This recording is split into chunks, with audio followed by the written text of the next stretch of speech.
You've seen fast cars, you've seen expensive cars, but these are the ones that make you stop and ask, why does this even exist? From jet-powered mistakes to designs that look allergic to symmetry, here are the 12 weirdest cars ever built. Number 14, 2006 Rinspeed Splash. If James Bond ever needed a getaway car for a flood, this would be it. Meet the 2006 Rinspeed Splash, a futuristic roadster that could literally transform into a hydrofoil boat and skim across the surface of the water at over 45 miles per hour. Created by Rinspeed, the same Swiss company responsible for the shrinking Presto, the Splash was built to prove that the line between car and boat was purely imaginary. At first glance, it looked like a lightweight open-top sports car, but with a single switch, 2 carbon fiber hydrofoil arms unfolded from beneath the chassis, lifting the entire car out of the water like a mechanical stingray. It was powered by a turbocharged natural gas engine that pushed out about 140 horsepower, enough for highway speeds on land and jet ski speeds at sea. The Splash actually worked. It crossed the English Channel in 2004 during a promotional stunt, completing the 21-mile journey entirely on water. It wasn't just weird, it was borderline science fiction. A car that didn't care about roads, traffic, or gravity, just one that said, if the road ends, keep driving anyway. Number 13, 1942 Oeuf Electrique, the electric egg.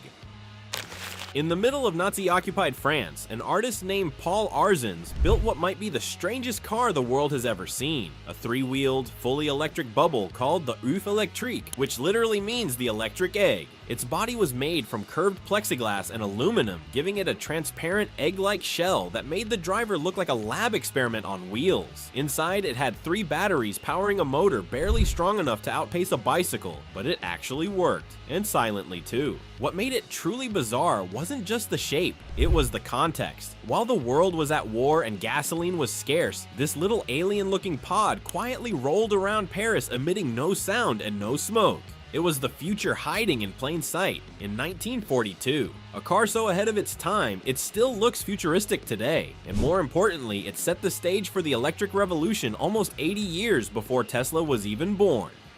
Number 12, 1974 Vanguard Sebring City Car. If a doorstop and a golf cart had a child during the oil crisis, it would be this. The Vanguard Sebring City Car wasn't just weird, it was America's first mass-produced electric car, and it looked exactly like something that should have stayed in math class. Built in Florida in the mid-1970s, this wedge-shaped plastic box came with 2 seats, 3 wheels worth of confidence, and 4 horsepower of pure terror. Its top speed, about 38 miles per hour downhill with wind assistance. The city car's entire body was made from lightweight ABS plastic, the same stuff used in Lego bricks. The idea was to build a simple, affordable EV during the gas shortage. And technically, it worked. Thousands were sold, but driving one was an experience in existential dread. The brakes were questionable, the range barely cracked 40 miles, and the cabin heated up like a microwave oven in summer. Still, for all its weirdness, the city car beat Tesla to market by 30 years and proved that even the ugliest wedge in the world could make history.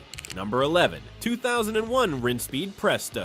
Leave it to the Swiss to invent a car that can literally change its size. In 2001, the concept car world stopped and stared when Rinspeed, known for their eccentric prototypes, unveiled the Presto, a vehicle that could physically shrink at the push of a button. When fully extended, it was a small 2-seater roadster, but press the switch and the car's entire body collapsed inward, reducing its length by nearly 3 feet. One moment it was a normal car, and the next, it looked like it was being vacuum sealed by reality itself. The technology behind it was wild, telescoping aluminum rails, hydraulic pistons, and flexible wiring that bent with the chassis. Even the drive shaft adjusted itself mid-motion. Rinspeed claimed it was built for urban flexibility, so you could drive it on highways, then shrink it down to fit in tight city parking, but most people just saw it for what it was, a transformer that traded style for spectacle.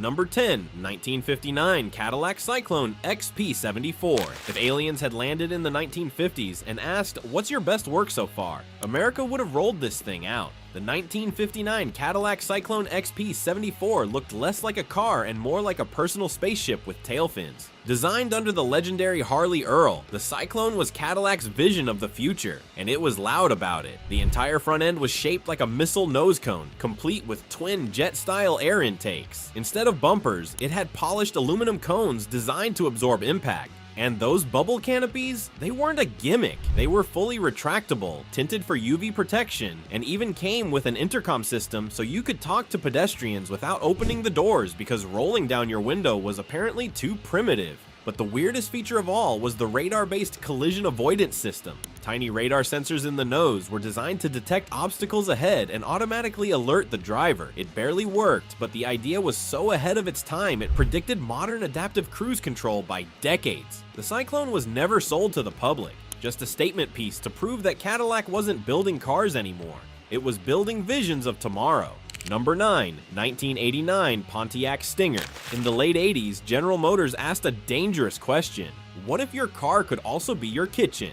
The answer was the 1989 Pontiac Stinger, a lime green concept car that looked like a Hot Wheels toy and came loaded with features no one ever asked for. Designed as part of GM's lifestyle vehicle experiment, the Stinger wasn't about performance. It was about utility gone wild. Hidden inside the car were removable accessories, a vacuum cleaner, a dust buster, a flashlight, even a built-in blender in the rear compartment. Yes, an actual blender, because apparently the engineers thought the future was people making margaritas in parking lots. The seats could swivel, the roof panels came off, and the dashboard looked like it belonged in a spaceship designed by Toys R Us. But under the hood, it was just a humble Pontiac Sunfire concept platform with no special performance at all. The Stinger was GM at its weirdest, a company so lost in the future that it forgot what the present needed. It never made it past the auto show circuit, but for one glorious year, Pontiac proved that even the most ridiculous ideas could still earn a spot in automotive history.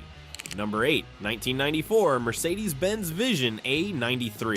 Before Mercedes built the A-Class you see today, they made something that looked like a cartoon car drawn by a 5-year-old with a ruler. It was called the Vision A93, a concept designed to test how small and safe a car could be without turning into a rolling coffin. The A93 had a weird bubble-like body with a sandwich floor, a double-layered platform that tucked the engine under the cabin instead of in front of it. That way, during a crash, the engine would slide beneath the driver instead of crushing them. Smart? Yes. Pretty? Absolutely not. Its wheels were pushed so far to the corners that it looked like it was about to tip over just standing still. And the stance, tall, narrow, and upright, made it look like a toddler's drawing of a minivan come to life. But here's the wild part. That strange little concept worked. The technology was so effective that Mercedes turned it into the foundation for the production A-Class in 1997, pioneering compact safety engineering. Number 7, 1991 BMW Z1. Most car doors open out, some open up, but the BMW Z1 said, why not make them disappear? Unveiled in the late 1980s, the Z1 looked like a normal roadster until you pressed a button. In one smooth motion, the doors didn't swing or hinge. They slid straight down into the body, vanishing completely into the car's sides like an elevator for metal. It was both genius and madness. The design used complex electric motors, cable pulleys, and guide rails to make the magic happen. You could even drive with the doors fully down, turning the car into an open-sided speed machine. Underneath, BMW engineered it like a science experiment. The body panels were entirely removable, made from thermoplastic, and could be swapped out in hours. The chassis was an innovative steel monocoque tub that made it feel like driving a go-kart with luxury leather seats. Only about 8,000 Z1S were ever made, mostly for collectors who loved the novelty, but those doors became legend, proving that sometimes a little absurdity can open the way to greatness. Number 6, 1969 Dodge Charger Daytona. The late 60s were a war zone, not on the battlefield, but on the racetrack, and Dodge decided to bring a missile to a NASCAR fight. Enter the 1969 Dodge Charger Daytona, a car so extreme it looked more like a fighter jet than a muscle car. It had a 2-foot pointed nose cone, a 23-inch rear wing, and an aerodynamics profile so efficient it broke the sound barrier of reason. It was designed purely for one thing, speed. NASCAR's oval tracks were dominated by Ford and Chevy, so Dodge hired rocket scientists to make a car that would slice the air like a spear. The result? The Daytona became the first NASCAR car to break 200 miles per hour, setting records and terrifying everyone in the pit lane. But when it came to the streets, it was a little too much. The giant rear wing towered above the roofline, blocking rear visibility. The massive nose cone made parking almost impossible. And the general public, they thought it looked ridiculous. Only about 500 were made, just enough for NASCAR's homologation rules. Number 5. 1980 Pininfarina X concept. If you've ever wondered what happens when designers take aerodynamics too seriously, meet the 1980 Pininfarina X, the world's most literal interpretation of the word pointless. Created by the legendary Italian design house Pininfarina, this car was shaped like a razor blade that someone tried to drive. It was so narrow that its front and rear axles weren't even aligned. The rear wheels were offset by about 25 centimeters, forming a perfect X when viewed from above, hence the name. The goal was to reduce drag and improve stability, and somehow, it worked. The X concept had a drag coefficient of just 0.19, better than most cars today, and could reach 125 miles per hour with a tiny 1.3-liter Fiat engine. But what really turned heads was the way it looked in motion. It didn't glide. It sliced through the air like a dart trying to escape Earth's atmosphere. Inside, it seated only 2 people, packed shoulder to shoulder in a glass bubble, with the steering wheel nearly horizontal like an airplane yoke. It was absurd, brilliant, ridiculous. A car that made engineers nod in respect and normal people ask, is that thing even legal? Number 4. 1956 Buick Centurion. When most 1950s cars had chrome, fins, and tailpipes, Buick asked a different question. What if your car could see behind you?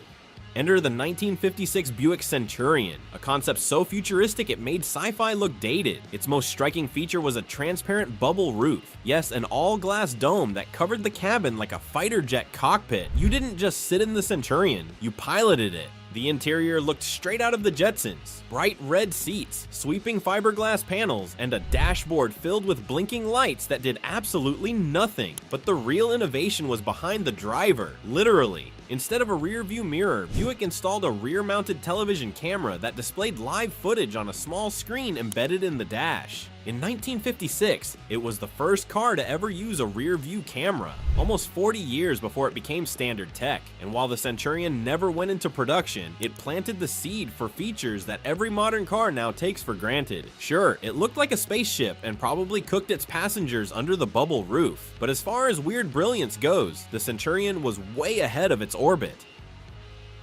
Number 3. 1976 Bond Bug.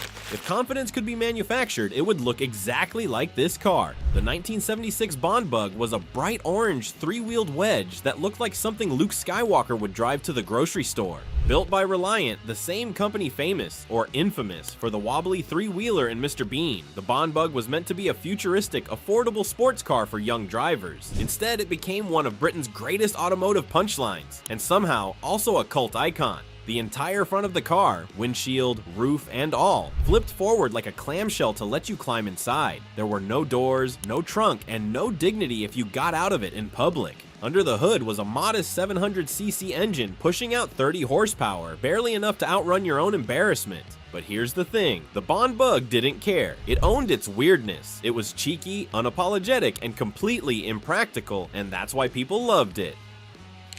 Number 2. 1970 Subaru Ladybug. Not every weird car looks like a spaceship. Some look like they just escaped a children's cartoon. Meet the Subaru 360 Custom, affectionately nicknamed the Ladybug. Built during Japan's post-war K-car boom, this tiny machine was designed to be light, affordable, and economical. What no one expected was how adorably strange it would turn out. Its round headlights looked like eyes, the curved fenders resembled wings, and the smiling grille gave it the face of a cheerful bug on wheels. But beneath that innocent grin was, well, not much. The Ladybug was powered by a 2-cylinder, 356cc engine, producing a terrifying 25 horsepower on a good day. Top speed, maybe 60 miles per hour, downhill, with a tailwind. Still, it won over Japan's heart. The Ladybug became a cultural icon, symbolizing freedom for families who'd never owned a car before. It wasn't fast or flashy, but it was friendly, and that charm turned it into one of the most beloved oddities in automotive history.